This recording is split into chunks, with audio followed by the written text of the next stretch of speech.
नमस्कार दोस्तों, एक बार आपका फिर से स्वागत है हमारे YouTube चैनल में। आज का जो हमारा प्रसंग है बड़ा ही ज्ञानवर्धक है। जैसा कि आप सभी जानते हैं, जो मनुष्य जैसा कर्म करता है वही परिणाम मिलता है। जो बीज हम बोते हैं हमें वही फल मिलता है। लेकिन क्या आप ये जानते हैं, कुछ कर्म ऐसे होते हैं जो हम इंसान करते हैं, जो मरने के बाद भी हमारा साथ नहीं छोड़ते, और यही कर्म हमारा अगला जन्म तय करता है। हमारे पुराणों में बताया गया है कि मनुष्य अपना अगला जन्म किस योनि में लेता है और उसे कितने कर्मों से गुजरना पड़ता है। गरुड़ पुराण हमें इस संबंध में विस्तृत जानकारी देता है और आज हम आपको इसके बारे में बताएंगे।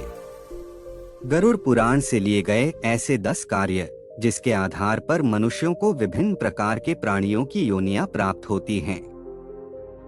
पहला कर्म मित्र को धोखा देना है। इस दुनिया में दोस्ती का रिश्ता बहुत अलग होता है। कहते हैं कि एक सच्चा मित्र समय आने पर अपनी जान भी दे सकता है। लेकिन दोस्तों, क्या होता है जब कोई अपने सच्चे दोस्त को ही धोखा देने लगे? गरुड़ पुराण में ऐसे लोगों के बारे में विस्तार से बताया गया है। ऐसा कहा जाता है कि जब कोई व्यक्ति अपने दोस्त को धोखा देता है तो मरने के बाद उसे नर्क में जाना पड़ेगा। वहीं उनका अगला जन्म पहाड़ों पर रहने वाले बिच्छू के रूप में होता है। उसे मरे हुए जानवरों का सड़ा गला खाना पड़ता है और किसी तरह अपना जीवन जीना पड़ता है। दूसरा, सभी धर्मों का अपमान करना। दोस्तों, इस दुनिया में आपको ऐसे बहुत से लोग मिल जाएंगे जो न सिर्फ अपने धर्म का बल्कि दूसरे धर्मों का भी सम्मान करते हैं। वहीं कुछ लोग ऐसे भी हैं जो दूसरे धर्मों से नाराज हैं, बल्कि उनके धर्म को भी हे दृष्टि से देखते हैं। ऐसे लोग पुराणों में लिखी बातों को नजरअंदाज कर अपनी हीन बुद्धि का परिचय देते हैं। इन लोगों के संदर्भ में गरुड़ पुराण कहता है कि मरने के बाद ये लोग नरक में जाएंगे और साथ ही उनका अगला जन्म कुत्ते के रूप में होगा। ये कुत्ते अपने स्वभाव के कारण सड़कों पर खाना खाते रहेंगे, लेकिन न तो कोई उनकी बात ध्यान से सुनेगा और न ही कोई प्रतिक्रिया देगा। फिर जब उन्हें अपनी गलती का एहसास होगा तो वे जाकर अपनी मृत्यु से मुक्त हो जाएंगे। तीसरा, अपनों के अपमान पर। दोस्तों, इस दुनिया में किसी भी इंसान का अपने रिश्तेदारों के सहयोग के बिना जीना संभव नहीं है। इसमें माता पिता और शिक्षक अलग अलग हैं। आप भली भांति जानते हैं कि शिक्षक ही किसी भी व्यक्ति को शिखर तक पहुंचा सकता है। जो व्यक्ति अपने माता पिता और गुरु का अनादर करता है वह मृत्यु के बाद पुनर्जन्म लेता है, लेकिन कई बार कोशिश करने के बाद भी वह गर्भ से बाहर नहीं आ पाता है। वह गर्भ में ही मर जाता है। चौथे, जो ज्ञान नहीं बांटते। दोस्तों, आप यह तो भली भांति जानते हैं कि हमारे सनातन धर्म में ब्राह्मणों का कितना महत्व है। धर्म के अनुसार संसार में चाहे कोई भी यजमान क्यों न हो, भले ही वह स्वयं फीस देने में सक्षम न हो, ब्राह्मण का दायित्व है कि वह अपने ज्ञान से उसे लाभान्वित करे। परंतु यदि कोई ब्राह्मण ऐसा नहीं करता तो इस जन्म में उसका ज्ञान नष्ट हो जाता है। अगले जन्म में उसे बैल बनकर धरती पर आना पड़ेगा और फिर उसे जीवन भर अपने किए पर पछताना पड़ेगा।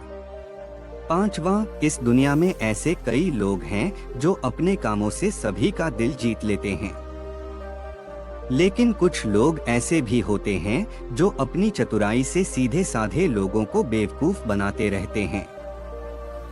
गरुड़ पुराण में ऐसे लोगों के बारे में बताया गया है। ये लोग अगले जन्म में मूर्ख बनते हैं और अपनी चतुराई पर पछताते रहते हैं। छठा, जो बड़ों का अपमान करता है। दोस्तों, वैसे तो सभी बेटों की जिम्मेदारी होती है कि वे अपने माता पिता की सेवा करें और अपना वैवाहिक जीवन व्यतीत करें। उसी प्रकार एक आदर्श बहू का भी कर्तव्य है कि वह अपने ससुराल वालों का सम्मान करें। परंतु इसके विपरीत यदि कोई स्त्री अपने ससुराल वालों की सेवा नहीं करती और उन्हें अश्लील कहती है और बिना किसी कारण के ऐसा करती रहती है, तो उसे अगले जन्म में रक्त चूसने वाली जूह के रूप में इस धरती पर जन्म लेना पड़ता है। 7वां, गाली देने वाला। दोस्तों, आप जानते हैं कि मनुष्य की माता सरस्वती हैं। इसीलिए शास्त्रों में कहा गया है कि मनुष्य को कभी भी ऐसे शब्द नहीं बोलने चाहिए जिससे दूसरे लोगों की भावनाएं आहत होती हैं। लेकिन फिर भी कई लोग अपशब्द कहना बंद नहीं करते और छोटी छोटी बातों पर दूसरे लोगों को भला बुरा कहना शुरू कर देते हैं। कई बार तो उन्हें तुरंत जवाब मिल जाता है, लेकिन उनकी बुद्धि तब ठप हो जाती है जब वे अगले जन्म में बकरी बनकर इस धरती पर आते हैं और किसी कसाई के कंधों पर चढ़ जाओ। 8वां, जिसमें वासना है।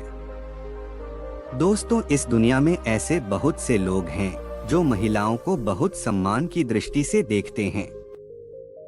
उनके मन में महिलाओं के प्रति किसी भी प्रकार की बुरी भावना नहीं होती है। वहीं इस दुनिया में कुछ लोग ऐसे भी हैं जो हर महिला को बुरी नियत से देखते हैं। ऐसे लोगों के बारे में कहा गया है कि मरने के बाद अगले जन्म में उन्हें गधा बनकर इस धरती पर आना पड़ता है और फिर ये गधे किसी महिला पर वासना भरी नजर नहीं रख सकते। 9वां, जो विचार करता है। दोस्तों, इस दुनिया में ज्यादातर महिलाएं चरित्रहीन होती हैं और वह अपने पति के अलावा किसी और पुरुष के बारे में सोचती ही नहीं हैं। लेकिन दुनिया में सभी महिलाएं एक जैसी नहीं होती हैं और कुछ विचारशील भी होती हैं। ऐसी महिलाएं पुरुषों के साथ संबंध बनाने में रुचि रखती हैं। इसी प्रकार इन्हें अपने कार्यों के कारण कई बार समाज में अपमानित भी होना पड़ता है, लेकिन उन्हें अगले जन्म में छिपकली या चमगादड़ बनकर इस धरती पर आना पड़ता है। 10वां, जो जहर से मरता है। दोस्तों, शास्त्रों में बताया गया है कि मनुष्य जीवन हमें बड़ी कठिनाइयों से मिलता है, लेकिन फिर भी हम में से कुछ महाअज्ञानी लोग व्यर्थ की सांसारिक वस्तुओं से डरते हैं और ईश्वर द्वारा दिए गए इस अमूल्य जीवन को बर्बाद कर दो। ऐसे लोगों के संदर्भ में गरुड़ पुराण कहता है कि उन्हें अगले जन्म में सांप बनकर धरती पर आना होगा और अपनी गलतियों को सुधारना होगा। तब कहीं जाकर वे ईश्वर प्रदत्त इस जीवन की श्रेष्ठता को समझ सकेंगे। इसीलिए कहा जाता है कि अगर आप जीवन में आए हैं तो कुछ अच्छे कर्म करें ताकि मरने के बाद आपको उत्तम लोक मिल सके। मनुष्य जन्म बहुत कठिन है, इसलिए हमें इसका सही उपयोग करना चाहिए और ईश्वर का ध्यान कर मोक्ष प्राप्त करना चाहिए।